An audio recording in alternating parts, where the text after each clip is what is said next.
इस लेक्चर में हमें पढ़ना है magnetic field at centre of current carrying circular loop कि एक करंट कैरिंग सर्कुलर लूप होगा, उसके सेंटर पे कितना मैग्नेटिक फील्ड बनेगा, हमें वो फाइंड आउट करना है। तो इसमें एक कि करंट कैरिंग लूप है जिसमें करंट ऐसे यहाँ से लेकर यहाँ पर ऐसे एंटी क्लॉकवाइज करंट बह रहा है और इस सर्कुलर लूप का जो रेडियस है वो आर है। तो हम क्या करते हैं कि हम बायो सावर्ट लॉ यूज़ करेंगे लेकिन एक छोटे से एलिमेंट के ऊपर। तो सबसे पहले मैंने इसमें क्या किया, यहाँ से लेकर यहाँ पर एक छोटा सा एलिमेंट डीएल एलिमेंट लिखा। जो डीएल वेक्टर है वो करंट के डायरेक्शन में आता है, तो डीएल वेक्टर ऐसे ऊपर होगा और जो आर वेक्टर होगा वो इधर होगा। तो इस छोटे से डीएल वेक्टर की वजह से यहाँ पर एक जो छोटी सी मैग्नेटिक फील्ड बनेगी वो हम लिखते हैं magnetic field at centre due to small element DL. तो मैग्नेटिक फील्ड कैसे लिखते थे, डीबी एट सेंटर जो भी लिखा जाएगा वो लिखेंगे बायो सावर्ट लॉ से। वो कहता है mu naught divide by 4 pi I D L sine theta divide by R square. अब इसमें देखो कि जो डी एल वैक्टर है ये हमारा डी एल वैक्टर हो गया। तो डी एल वैक्टर ऐसे जा रहा है, ठीक है, इसको ऐसे लिखना चाहिए। ये हो गया डी एल वैक्टर और ये हो गया आर वैक्टर। तो डी एल और आर में जो एंगल बनेगा वो 90 डिग्री बन जाएगा। तो इसका मतलब है जो D L vector is perpendicular to R vector, तो जो इन दोनों के बीच का एंगल बनेगा थीटा वो 90 है। दूसरी बात, यहाँ से लेकर यहाँ तक जो आर का डिस्टेंस है वो कैपिटल आर है, तो जो हम आर यूज़ करेंगे वो कितना यूज़ करेंगे, कैपिटल आर। तो ये सारा डेटा इसमें रख देते हैं। तो D B at centre is equal to mu naught by 4 pi I हो गया डी एल साइन थीटा मतलब sine 90 divide by capital R square. मुझे यहाँ पर नेट मैग्नेटिक फील्ड निकालनी है तो इसको हम इंटीग्रेट करेंगे। तो net magnetic field B net, ठीक है, इसको क्या करेंगे हम, इसको इंटीग्रेट करेंगे डी बी को। तो हमने क्या लिखा कि integral of mu naught I D L sign 90 divide by 4 pi capital R square. अब देखो इसमें जो भी टर्म कांस्टेंट है वो बाहर आ जाएगा, तो इसको हम ऐसे लिख सकते हैं कि म्यू नॉट कांस्टेंट है, आई कांस्टेंट है, 4 पाई आर स्क्वायर कांस्टेंट है और साइन 90 तो 1 हो जाएगा। तो इसको हम ऐसे लिख सकते हैं mu naught I divide by 4 pi R square. जो डी एल है वो वेरी करता जाएगा कि एलिमेंट यहाँ कट हो रहा है, यहाँ कट हो रहा है, यहाँ, तो जो डी एल है उसके ऊपर इंटीग्रेशन में चले जाएगा डी एल। अब डी एल का क्या है कि इसकी लोअर लिमिट अगर देखें तो अगर हम यहाँ से एलिमेंट कट करते हैं और ये उसका लोअर लिमिट हो जाएगा, बिल्कुल यहीं से एलिमेंट कट कर दिया और एक पूरा गोल चक्कर, एक पूरा सर्कमफ्रेंस कवर करने के बाद हम एलिमेंट कट कर सकते हैं। तो लोअर लिमिट हो जाएगी 0 और अपर लिमिट हो जाएगी इस पूरे का सर्कमफ्रेंस, तो विच इज़ 2 पाई आर। तो देखो डी बी जो नेट लिखा गया, magnetic field at centre will be mu naught I by 4 pi R square, 4 pi R square into इसका जो इंटीग्रेशन हो जाएगा वो हो जाएगा 2 पाई आर। तो इसका मतलब है मैग्नेटिक फील्ड एट सेंटर का जो फॉर्मूला आया 2 पाई से ये 2 पाई 2 पे कट जाएगा, एक आर से एक आर कट जाएगा, तो ये बन जाएगा mu naught I divide by 2 R. ये तो आ गया मैग्नेटिक फील्ड एट सेंटर, ठीक है। Mu naught I by 2 R where R is the radius of the loop, R जो है वो है रेडियस ऑफ लूप, ठीक। अच्छा, जो सेकंड बात है वो क्या है, इसका डायरेक्शन भी फाइंड आउट करना है। तो इसका डायरेक्शन फाइंड आउट करने के लिए क्या करते हैं, right hand palm rule use करते हैं। देखो यहाँ पर अगर मैं इस वाले सेगमेंट की वजह से यहाँ पर मैग्नेटिक फील्ड लिखूँ तो इस सेगमेंट की वजह से मैग्नेटिक फील्ड आएगा, करंट इधर है, करंट इधर चला गया और जो पॉइंट है वो इस तरफ है, तो मैंने इसको ऐसे ओपन किया तो पाम का डायरेक्शन ऐसे ऊपर आया, तो इसके वजह से मैग्नेटिक फील्ड ऊपर है। बाकी किसी भी एलिमेंट की वजह से अगर यहाँ पर एलिमेंट कट करोगे तो यहाँ पर क्या होगा, करंट इस तरफ है, पॉइंट इधर है, तो पाम ऊपर है। तो ऐसे इसके वजह से भी हर एलिमेंट की वजह से जो नेट मैग्नेटिक फील्ड आएगी वो ऊपर की तरफ आएगी। तो इसमें ऐसे लिख सकता हूँ, इस पर्टिकुलर केस में कहाँ है ये मैग्नेटिक फील्ड, ऐसे या फिर out of plane of paper, ठीक है। तो हमें मैग्नेटिक फील्ड भी पता चल गया और ये भी पता चल गया। अच्छा, इसमें जो हमने माना कि ठीक है कि जो भी करंट है वो एक बार रोटेट करके गया था, मतलब एक बार घुमा था, तो इसमें कितने नंबर ऑफ टर्न्स है, एक लूप है, कि नंबर ऑफ टर्न्स एक हो गया या नंबर ऑफ लूप वन हो गया, फॉर वन लूप। ठीक है, मतलब n इजिकल टू वन बोल सकते हैं। अगर हमें ऐसे पता लगाना हो कि इसमें बहुत सारे लूप हों, फॉर n टर्न्स, तो अगर एक टर्न की वजह से मैग्नेटिक फील्ड मान लो 10 टेस्ला आती है, तो 2 टर्न की वजह से ऐसे एक लूप के ऊपर एक और लूप रखा हुआ है, तो एक लूप 10 टेस्ला बनाएगा अपवर्ड, दूसरा लूप भी 10 टेस्ला बनाएगा अपवर्ड, तो नेट मैग्नेटिक फील्ड दोनों ऐड कर देंगे तो 10 + 10 20 हो जाएगा। ऐसे 3 लूप होंगे तो 10 + 10 + 10 30 हो जाएगा। तो अगर एक लूप की वजह से मैग्नेटिक फील्ड बी बनती है तो एन लूप की वजह से magnetic field N into B हो जाएगा। तो देखो इसी फॉर्मूले को अगर मैं एन से मल्टीप्लाई कर दूँ तो नेट मैग्नेटिक फील्ड आ जाएगा। तो B at centre will be mu naught I divide by 2r। ये तो एक टन की वजह से, इसको n से मल्टीप्लाई कर दो तो ये n टन्स की वजह से मैग्नेटिक फील्ड आ जाएगा।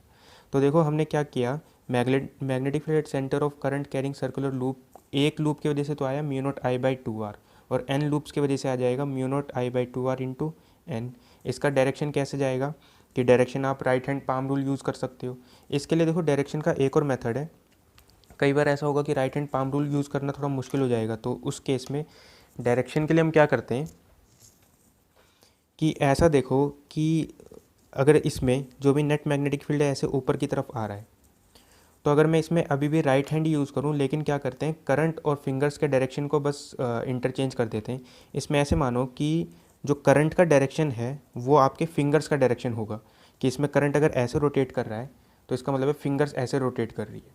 तो अगर आपकी फिंगर्स ऐसे रोटेट कर रही है तो थंब का डायरेक्शन आपको मैग्नेटिक फील्ड का डायरेक्शन दे देगा। तो इस वाले केस में देखो करंट ऐसे रोटेट कर रहा है तो फिंगर्स ऐसे रोटेट करो, तो जो थंब का डायरेक्शन है वो मैग्नेटिक फील्ड का डायरेक्शन आ रहा है। मैग्नेटिक फील्ड इस केस में कितना है, out of plane of paper. तो डायरेक्शन हम कैसे फाइंड आउट करते हैं, direction of magnetic field, direction हम कैसे फाइंड आउट करते हैं, वो भी किसके लिए, फॉर कर्व्ड वायर्स। अगर कर्व्ड वायर्स होंगी तो डायरेक्शन हम फाइंड आउट करेंगे कि जो भी करंट का डायरेक्शन होगा वो फिंगर्स का डायरेक्शन होगा। तो direction of fingers, direction of finger, ये किस में होना चाहिए, ये होना चाहिए direction of current, direction of current. और जो डायरेक्शन ऑफ थंब आएगा, डायरेक्शन ऑफ थंब, ये हमें बताएगा डायरेक्शन ऑफ मैग्नेटिक फील्ड।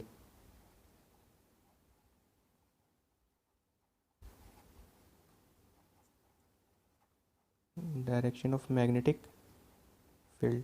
तो कई बार क्या होगा, right hand palm rule use करना थोड़ा मुश्किल हो जाएगा, तो हम उसमें क्या करते हैं, जब भी कर्व्ड वायर आती है तो फिंगर्स को उस डायरेक्शन में रोटेट करते हैं जहाँ करंट मूव कर रहा है, और जो थंब का डायरेक्शन होगा वो मैग्नेटिक फील्ड का डायरेक्शन देगा।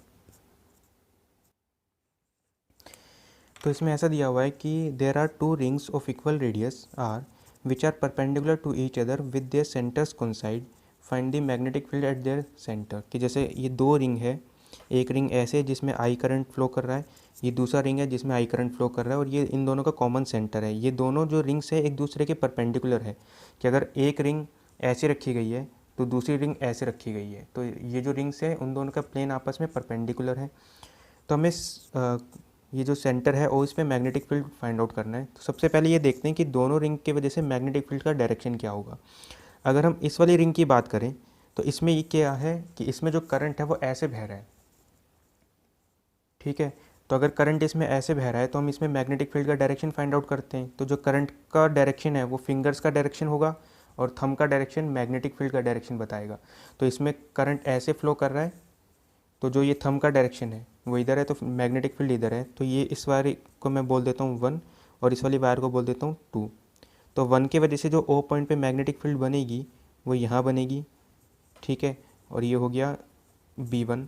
ऐसे ही वायर 2 की वजह से लिखते हैं, तो वायर 2 में जो करंट ऐसे बह रहा है, तो करंट अगर ऐसे बह रहा है तो थंब का डायरेक्शन इधर है तो मैग्नेटिक फील्ड इधर है, तो 2 की वजह से जो मैग्नेटिक फील्ड बनेगी वो इधर बनेगी। ये हो गया B2। तो ठीक है, B1 की वैल्यू हम लिखते हैं। B1 के लिए μ0I/2R, नंबर ऑफ टर्न्स एक ही हैं दोनों में, तो μ0 करंट कितना हो गया I/2R, ये हो गया B1। और B2 कितना हो जाएगा μ0I/2R, क्योंकि इसमें भी करंट भी सेम है, रेडियस भी सेम है, तो यही अपना ये B2 के बराबर हो गया। तो B1 को मैंने अगर B बोल दिया तो B2 को भी मैंने कितना बोल दिया, B बोल दिया। तो जो नेट मैग्नेटिक फील्ड आएगी वो कहाँ आएगी, इन दोनों का वेक्टर सम हो जाएगा, तो नेट मैग्नेटिक फील्ड इधर बनेगा B नेट। तो हमें ये वाला डायरेक्शन भी फाइंड आउट करना है, इसको चलो हमने अल्फ़ा बोल दिया। तो B नेट कैसे निकालेंगे, B नेट विल बी, दो मैग्नेटिक फील्ड है और किस में है, ये परपेंडिकुलर डायरेक्शन में, तो हमने ऐसे किया इसको B1² प्लस B1², तो ये आ जाएगा under root B² plus B², तो 2B² तो मतलब √2B। तो जो B नेट का मैग्नीट्यूड आ जाएगा वो आ जाएगा √2 इंटू B का मतलब μ0I/2R। अगर हमसे ये अल्फ़ा भी पूछे तो अल्फ़ा भी निकाल सकते हैं। तो अगर मैं यहाँ पर tan थीटा यूज़ करूँ कि tan अल्फ़ा इस वाले केस में अगर tan अल्फ़ा यूज़ करोगे तो परपेंडिकुलर बाय बेस, तो B2/B1, लेकिन B2 और B1 तो इक्वल है, तो ये 1 हो गया। इसका मतलब है अल्फ़ा कितना हो गया 45 डिग्री। ये होना भी चाहिए था कि ये दोनों वेक्टर्स इक्वल मैग्नीट्यूड के हैं, तो B नेट जो आएगा वो एग्जैक्ट इनके बीच में आएगा, तो 90 का हाफ 45 डिग्री हो गया। तो इसमें हमने ये देखा कि ठीक है, करंट कैरिंग लूप की वजह से मैग्नेटिक फील्ड कितना आएगा, उसका डायरेक्शन जाना। तो अब जब हाँ, अभी हमने निकाला एक पूरे लूप के वजह से सेंटर पे मैग्नेटिक फील्ड कितना है। अब ज़रूरी नहीं है कि लूप पूरा हो, वो हाफ हो सकता है, 30 डिग्री पे हो सकता है, 60 डिग्री पे हो सकता है। तो एक आर्क के वजह से हमें मैग्नेटिक फील्ड फाइंड आउट करना है कि पूरा लूप नहीं है, वो किसी एक एंगल का एक लूप है, तो हमें उसकी वजह से मैग्नेटिक फील्ड फाइंड आउट करनी है। तो हम क्या करते हैं, इसमें भी एक छोटा सा एलिमेंट हम डिसाइड करेंगे कि चलो हमने यहाँ से लेकर यहाँ पे, ये हमने क्या लिखा है कि छोटा सा एलिमेंट DL लिखा, ठीक है। DL से लेकर जो यहाँ तक का डिस्टेंस आया, ये वाला डिस्टेंस था, इस आर का रेडियस R है, तो ये वाला डिस्टेंस भी R हो जाएगा, ठीक है। तो इस DL के वजह से जो यहाँ पर मैग्नेटिक फील्ड लिखा गया वो कितना लिखा गया, magnetic field at centre due to small element DL। तो जो छोटा सा मैग्नेटिक फील्ड लिखा गया सेंटर पे वो आया μ0/4πI/DL डिवाइड बाय R²। और यहाँ पे क्या लिखा जाएगा, साइन थीटा। DL और R के बीच का एंगल देखना है, तो देखो DL वेक्टर इधर जाएगा टेंजेंशियली और R वेक्टर ऐसे आएगा रेडियली, तो दोनों के बीच में जो एंगल है वो 90 डिग्री है। मतलब इस केस में भी जो DL और R है वो एक दूसरे के परपेंडिकुलर है, तो ये कितना हो गया sin 90। तो इसमें लिख सकते हो DL vector is perpendicular to R vector, तो थीटा कितना हो जाएगा 90 डिग्री। और इस केस में जो R हो जाएगा वो भी कितना हो जाएगा, कैपिटल R। यहाँ से लेकर यहाँ तक का जो डिस्टेंस है वो कैपिटल R है, तो sin 91 हो गया। मुझे नेट मैग्नेटिक फील्ड निकालनी है, तो B एट सेंटर या B नेट, इसको इंटीग्रेट कर देंगे। तो देखो इसको जब इंटीग्रेट करेंगे तो μ0/4πI/DL sin 90/R²। इसमें भी ये तो हट के 1 हो जाएगा, μ0I/4πR², ये कॉमन हो जाएगा, ये सॉरी ये कांस्टेंट हो जाएगा, तो इंटीग्रेशन से बाहर हो गया, μ0I divide by 4πR² integral of DL। अब ये DL मुझे लिखना है, तो DL की लोअर लिमिट देखो कि अगर एलिमेंट यहाँ से कट करेंगे तो हम ये वाला डिस्टेंस बोल देते हैं 0 है, और ज़्यादा से ज़्यादा एलिमेंट यहाँ कट कर सकते हैं, तो जो DL की लिमिट आएगी वो यहाँ से यहाँ तक आएगी, मतलब ये आर्क की लेंथ आएगी। तो अगर ये एंगल अल्फ़ा है और ये डिस्टेंस R है, तो जो ये आर्क की लेंथ जो आ जाएगा वो आ जाएगा R अल्फ़ा। तो जो लिमिट आएगी वो आएगी 0 से R अल्फ़ा। तो हमने B नेट लिखा μ0I/4πR² इंटू R अल्फ़ा। तो एक R से एक R कट गया। इसमें मैं क्या करता हूँ कि 4π को डिवाइड कर देता हूँ 2 × 2π में, तो जो मैंने B नेट लिखा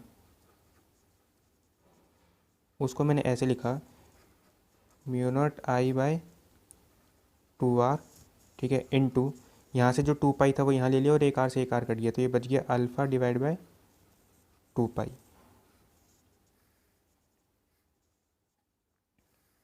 जिसमें हमें जो याद रखना है वो ये है कि जो अल्फ़ा है, alpha is the full angle of arc, और जो अल्फ़ा लिखा जाएगा अल्फ़ा रेडियन में होना चाहिए, इन रेडियन, डिग्री में नहीं होगा। अगर ये मान लेते हैं 90 डिग्री का बनेगा तो 90 डिग्री यहाँ पे 90 नहीं रखना, उसको रखना पाई/2, तो अल्फ़ा को हमें रखना होगा रेडियन के अंदर। तो हमारे पास ये जो आ गया, ये आ गया magnetic field due to an arc, due to an arc. इसमें भी देखो मैग्नेटिक फील्ड का जो डायरेक्शन होगा कैसे निकालेंगे, करंट ऐसे मूव कर रहा है, तो करंट अगर ऐसे मूव कर रहा है तो फिंगर को ऐसे रोटेट किया तो जो सेंटर पे मैग्नेटिक फील्ड आई वो अपवर्ड आई, तो इसमें भी डायरेक्शन वैसे ही है तो ये कर्व्ड वायर ही। तो देखो हमने पूरे वायर की वजह से, पूरे लूप की वजह से मैग्नेटिक फील्ड लिखा, पूरे लूप की वजह से मैग्नेटिक फील्ड आता था mu naught I by 2r, तो अगर एन लूप की वजह से आएगा mu naught I by 2r into N, और अगर कुछ लूप कंप्लीट नहीं होगा, किसी एक सर्टेन एंगल पे होगा, तो mu naught I by 2r into alpha by 2 पाई, जिसमें अल्फ़ा हो जाएगा रेडियन के अंदर और अल्फ़ा को बोला जाएगा इस पूरे आर्क का फुल एंगल। ठीक है, अब इसको देखो ऐसे हम क्यों सीखते हैं कि अगर मैं इसको ऐसे कर दूं कि ये हाफ लूप होता, मतलब सेमी रिंग होता, तो अगर एक लूप की वजह से आएगा mu naught I by 2r, तो हाफ लूप की वजह से आ जाएगा mu naught I by 2r into half, तो ये हो जाएगा 4। तो अगर मैं इसमें भी अल्फ़ा भी रखूँ, अल्फ़ा को कितना रखेंगे, अगर ये 90 डिग्री पे हो, सॉरी अगर ये सेमी रिंग हो जाएगा तो अल्फ़ा 180 डिग्री है, मतलब पाई, तो पाई से पाई कट के ये 2 हो जाएगा। चलो इसको करके देखते हैं अभी। तो देखो चलो हम क्या करते हैं कि इन्हीं जो भी फॉर्मूले हमने पढ़े हैं उसको रिंग के ऊपर, सेमी रिंग के ऊपर अप्लाई करते हैं। सेमी रिंग है मतलब ये हाफ रिंग है, तो हाफ रिंग की वजह से सेंटर पे जो मैग्नेटिक फील्ड आएगा वो अगर मैं फॉर्मूले से निकालूँ तो इस केस में जो अल्फ़ा है, ये अल्फ़ा हो जाएगा, ये 180 डिग्री है, ठीक है। तो जो अल्फ़ा हो गया वो कितना हो गया 180 डिग्री, 180 डिग्री को पाई में कन्वर्ट करोगे तो हो जाएगा पाई, क्योंकि pi is equal to 180 degree. तो जो बी नेट आया, B at centre mu naught I by 2r into alpha को हमने रखा पाई डिवाइड बाय 2 पाई, तो ये कितना आ गया म्यू नॉट आई बाय, पाई से पाई कैंसिल, 2 इंटू 2 4, ये आ जाएगा 4r। और अगर इसका डायरेक्शन फाइंड आउट करना हो तो करंट ऐसे जा रहा है तो फिंगर को ऐसे किया, कर्ल किया, तो थंब का डायरेक्शन ऊपर है तो मतलब मैग्नेटिक फील्ड ऊपर, तो इसको हमने ऐसे लिखा, तो मैग्नेटिक फील्ड एट सेंटर आ गया। अच्छा, इसको उससे भी कर सकते थे, कंप्लीट लूप से भी कर सकते थे।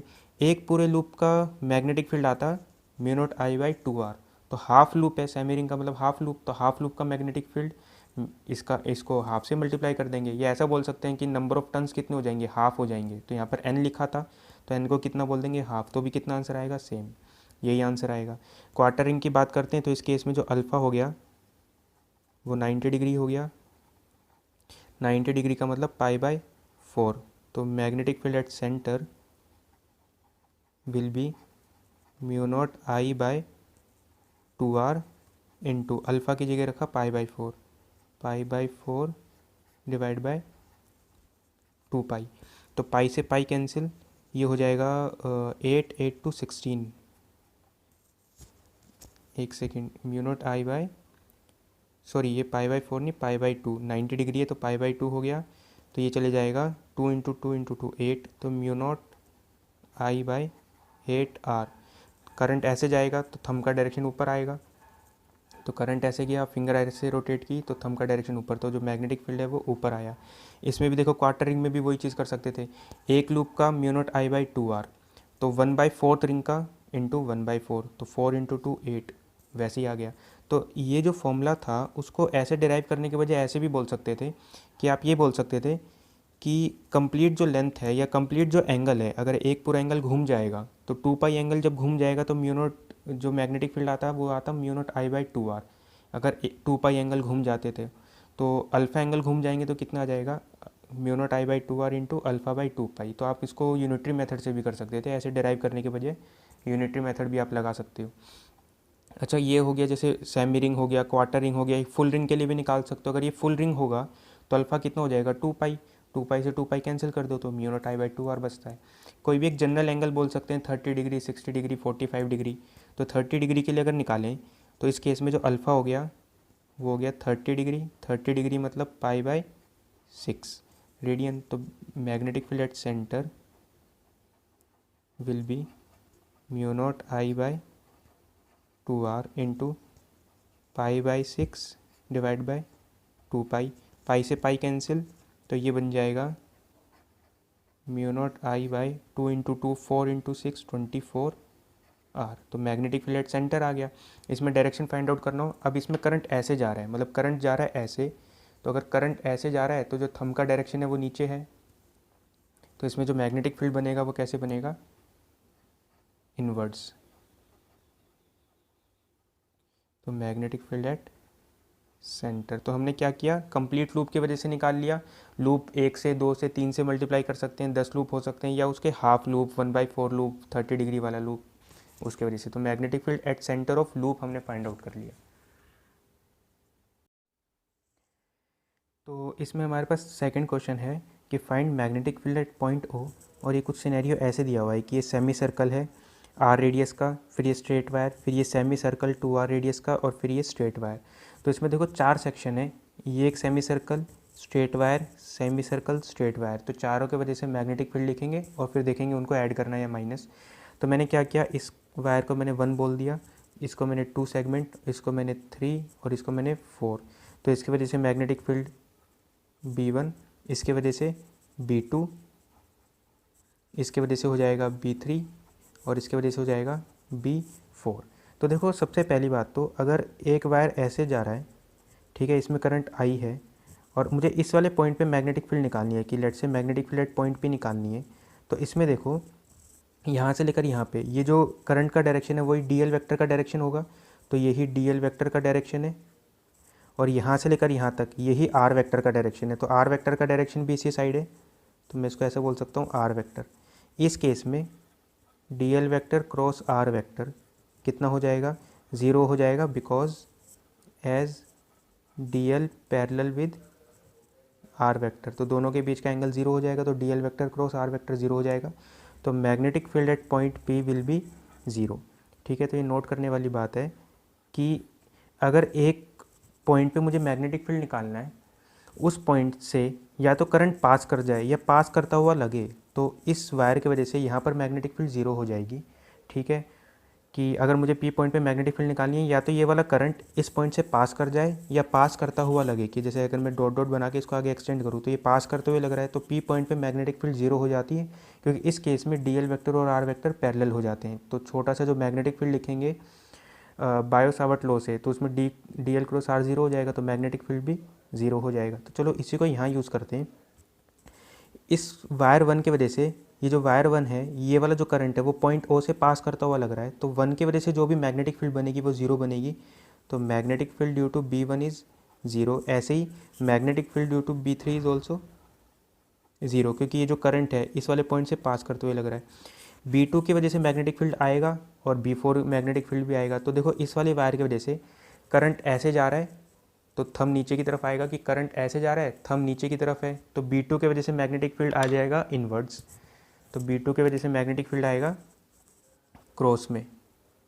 ठीक है, ऐसे ही B4 की वजह से लिखते हैं। इसमें क्या है कि करंट ऐसे मूव कर रहा है, ऐसे मूव कर रहा है, तो करंट अगर ऐसे मूव कर रहा है तो इसके वजह से भी मैग्नेटिक फील्ड आ रहा है नीचे, थंब नीचे की डायरेक्शन में, तो B4 की वजह से भी मैग्नेटिक फील्ड आएगा इनवर्स। तो मतलब ये दोनों मैग्नेटिक फील्ड ऐड होगा, तो हम लिखते हैं B2। ये कैसा सेमी सर्कल है, तो इसकी वजह से मैग्नेटिक फील्ड लिखते हैं, देखो mu naught I by 2 into जो इसका रेडियस हो गया वो R हो गया। ठीक है, ये तो हो गया magnetic field due to 1 complete loop, तो हाफ की वजह से कितना हो जाएगा 1/2। तो जो B2 आ जाएगा वो आ जाएगा mu naught I by 4R, और कैसा आएगा, इन्वर्स आएगा।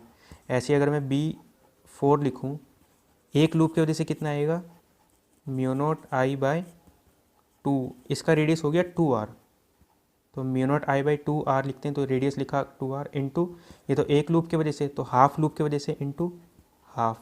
तो B4 जो आया वो कितना आया, mu naught I by 8 R, और ये भी कैसा आया, इन्वर्स। तो net magnetic field at point O B O क्या होगा, चारों मैग्नेटिक फील्ड ऐड होगी, ये दोनों तो जीरो है, तो B2 प्लस B4। तो इन दोनों को जब ऐड करोगे तो 1/4 प्लस 1/8, तो ये आ जाएगा 3/8 mu naught I by R. ठीक है, तो 1/4 प्लस 1/8 ये हो गया। ये दोनों सेम डायरेक्शन में थी इसलिए ऐड कर दिया, अगर अपोजिट डायरेक्शन में होती तो माइनस कर देते। इसमें जो थर्ड क्वेश्चन है वो क्या है कि ऐसे करके एक सेगमेंट दिया हुआ है, ठीक है, ये आर्क है और ऐसे ये भी एक आर्क है जो एंगल 60 डिग्री बनाता है, और हमें ओ पॉइंट पे मैग्नेटिक फील्ड निकालना है। यहाँ से लेकर यहाँ तक का रेडियस आर है, और ये जो लेंथ है ये से लेकर ये वाला लेंथ ये भी आर है, तो ठीक है, इसको भी हम ऐसे लिखते हैं, ये भी लेंथ आर हो गया, और यहाँ से लेकर यहाँ तक की भी लेंथ आर हो गई। तो हमें मैग्नेटिक फील्ड निकालना है ओ पॉइंट पे। सबसे पहले इसमें 4 सेगमेंट है, आर्क, स्ट्रेट वायर, आर्क और ये स्ट्रेट वायर। तो इसकी वजह से मैग्नेटिक फील्ड मैंने बोल दिया लेट्स से B1, इसके वजह से B2, ये B3 और इसके वजह से B4। तो देखो जो B1 है, सॉरी जो B2 है, ये जो वायर है वो इसी पॉइंट से पास कर रहा है, तो ये B2 ज़ीरो हो जाएगा, ऐसे B4 भी इसी पॉइंट से पास कर रहा है, तो ये भी ज़ीरो हो जाएगा, तो B4 is equal to B2 is equal to zero. अब magnetic field due to arc जो लिखा जाता है वो लिखते हैं, magnetic field due to arc लिखते हैं हम mu naught I by 2 into जो भी रेडियस होता है वो आर, और इंटू अल्फ़ा बाय 2 पाई। ये ड्यू टू आर्क के वजह से लिखते हैं, ड्यू टू आर्क। तो इसमें 2 आर्क हैं तो दोनों की वजह से मैग्नेटिक फील्ड लिखेंगे।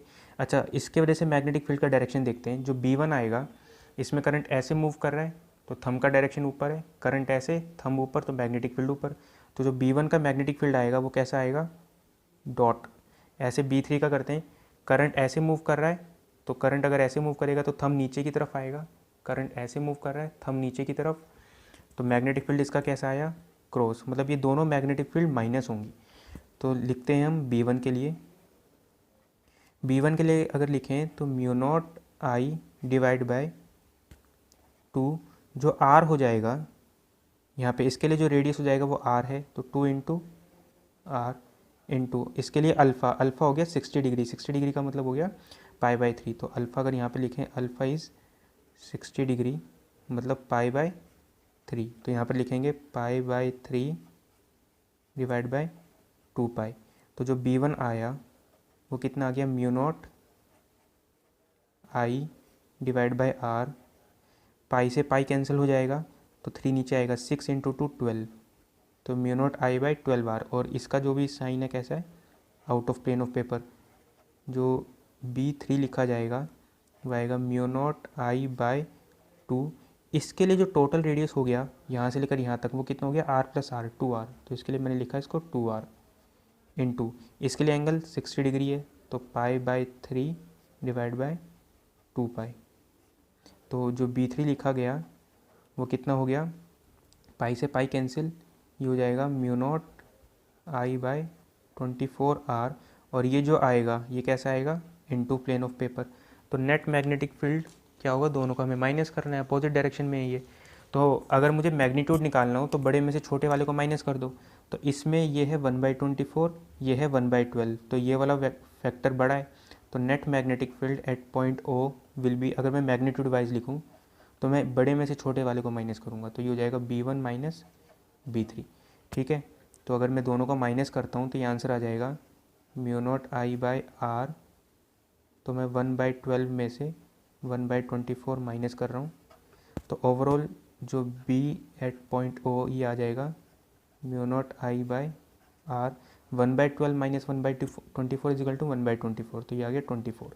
ठीक है, और ये नेट मैग्नेटिक फील्ड का अगर डायरेक्शन पूछे तो हमने मैग्नीट्यूड तो इतना निकाल लिया, मैंने बड़े में से छोटे वाले को माइनस किया है, मतलब नेट मैग्नेटिक फील्ड कहाँ होगी, out of plane of paper. तो अगर मैग्नेटिक फील्ड सेम डायरेक्शन में होगा तो उसको ऐड करना, और अगर अपोजिट डायरेक्शन में होगा तो उसको सब्ट्रैक्ट करना है। अब उसमें भी क्या करो, हमेशा बड़े वाले मैग्नीट्यूड में से छोटे वाला मैग्नीट्यूड माइनस कर दो, तो डायरेक्शन भी पता चल जाता है।